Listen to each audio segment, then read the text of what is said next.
जय हिंद, नमस्कार। जैसा आप सभी को अपडेट मिलता रहता है, उसी के संदर्भ में 2 अक्टूबर के जो प्रमुख न्यूज़ हैं, हम आपको अपडेट करा रहे हैं। यह उत्तर प्रदेश से न्यूज़ है। इंटर के बाद डीएलएड करने के मामले में अपील करेगी पीएनपी। यानी जो इंटर के बाद डीएलएड करने का कोर्ट का आदेश आया है, उसको अपर कोर्ट में अब पीएनपी यानी परीक्षा नियामक प्राधिकारी उत्तर प्रदेश उसको अपील करेगा। या 1998 से डीएलएड कोर्स में प्रवेश के लिए निर्धारित की गई थी स्नातक परीक्षा। यानी उत्तर प्रदेश में अभी तक मेरिट के बेस पर डीएलएड में प्रवेश होता था, जिसको अब कोर्ट ने आदेश दिया है जो याची बने हैं छात्र, उनको 12वीं पास हैं, उनको मौका दिया जाए डीएलएड में प्रवेश के लिए।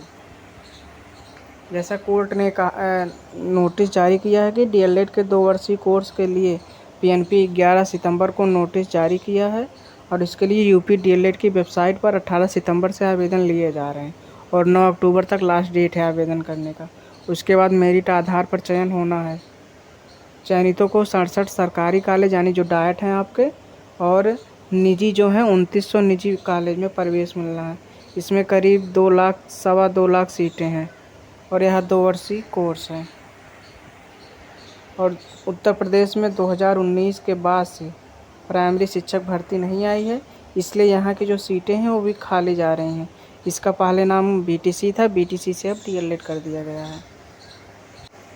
कोर्ट के आदेश के बाद इंटरमीडिएट अभ्यर्थी डाइट के 2 वर्षीय डीएलएड में ले सकेंगे प्रवेश। यानी जो कोर्ट का आदेश आया है, अगर उस पर कोई रोक नहीं लगता है तो इंटर पास डीएलएड अभ्यर्थी भी ले सकेंगे प्रवेश। लेकिन अब यही दिक्कत है कि स्नातक वालों का 10th 12th और ग्रेजुएशन यानी तीनों का मेरिट बन के एडमिशन होगा, और जो 12th की हैं उनका सिर्फ 10-12।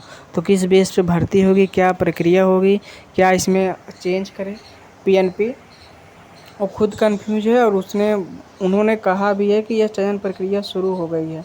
तो कोर्ट ने कहा है कि पूरे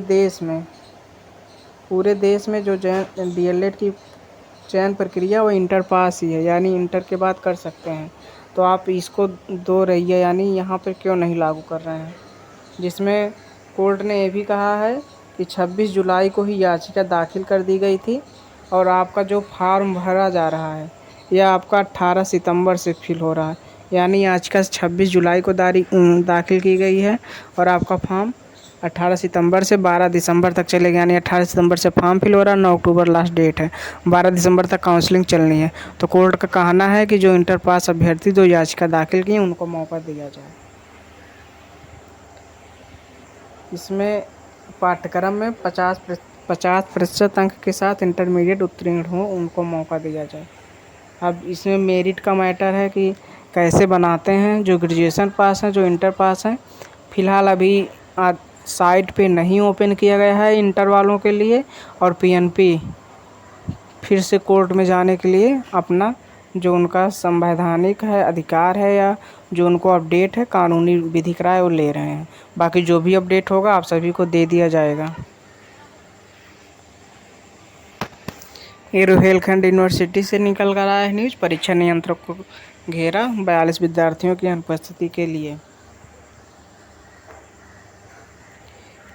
ये उत्तर प्रदेश से निकल कर आया है न्यूज़। जो शिक्षा मित्र और अनुदेशक हैं उनका मानदेय बढ़ सकता है।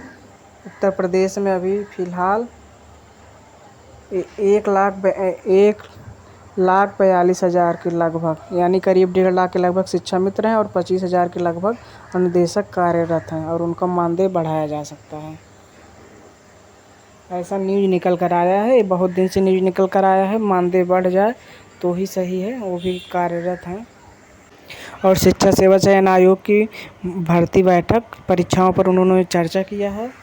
फ़िलहाल अभी जो टीजीटी पीजीटी का एग्ज़ाम है 2022 का जो लंबित है उस पर चर्चा किया जा रहा है कि वो एग्ज़ाम जल्द से जल्द करा लिया जाए, जो 2022 की परीक्षा है जिसमें फॉर्म फिल कराया जा सका है। इसको माध्यमिक शिक्षा सेवा चयन बोर्ड से भराया गया था, लेकिन अब वो आयोग रद्द कर दिया गया। अब नया आयोग शिक्षा सेवा चयन आयोग बना है जिसको UPTET, super TET, TGT, PGT सभी एग्ज़ाम कराने हैं।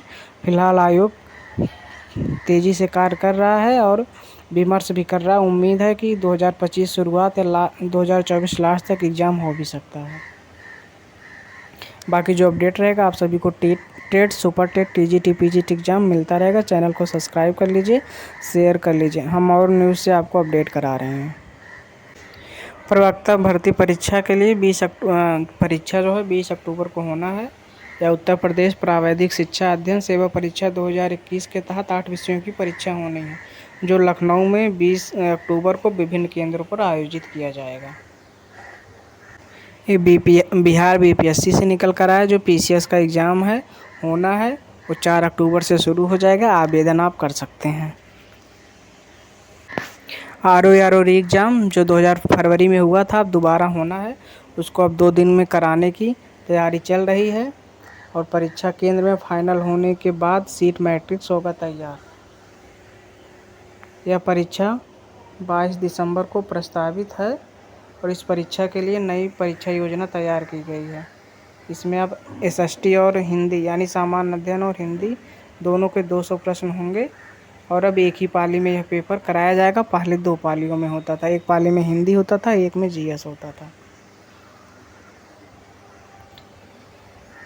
411 पदों पर इस भर्ती में परीक्षा होना, जिसमें 10,76,004 अभ्यर्थियों ने आवेदन किया है।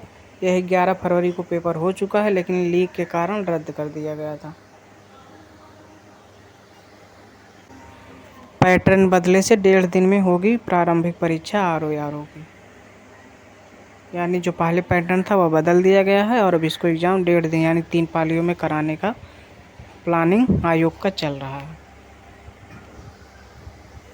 भारत बांग्लादेश का टेस्ट सीरीज मैच चल रहा था, जिसमें भारत ने सिर्फ 52 ओवर में बांग्लादेश को हराकर टेस्ट श्रृंखला जीत ली है और यह लगातार 28वीं टेस्ट श्रृंखला भारत का घर में जीत का है। यह भी एक रिकॉर्ड है। यूपी बोर्ड 2025 एग्ज़ाम के लिए 15 अक्टूबर तक पूरा करने का निर्देश दिया गया है। जो परीक्षा केंद्र हैं उसको पूरा कर लिया जाए और सत्यापन करा लिया जाए। देश के 2 महानायक लाल बहादुर शास्त्री जी और महात्मा गांधी जी की जयंती पर उन्हें सादर नमन करते हैं हम आप सब। सुप्रीम कोर्ट ने आदेश दिया हो, मंदिर हो या मजार सड़क पर है तो उसको हटाया जाए। यह सुप्रीम कोर्ट का आदेश है। अंत में आप सभी के लिए एक प्रश्न है, इसका उत्तर जरूर दीजिएगा। 6 से 14 वर्ष जो निःशुल्क अनिवार्य शिक्षा है यह 2021 के तहत मिलता है और ये भाग 3 में है। तो इसका जो संशोधन किया गया वह कौन से नंबर का संशोधन था? आप उत्तर ज़रूर दीजिएगा कमेंट में और चैनल को सब्सक्राइब कर लीजिए, शेयर करते रहिए। जो भी अपडेट रहेगा आप सभी को मिलता रहेगा। जय हिंद।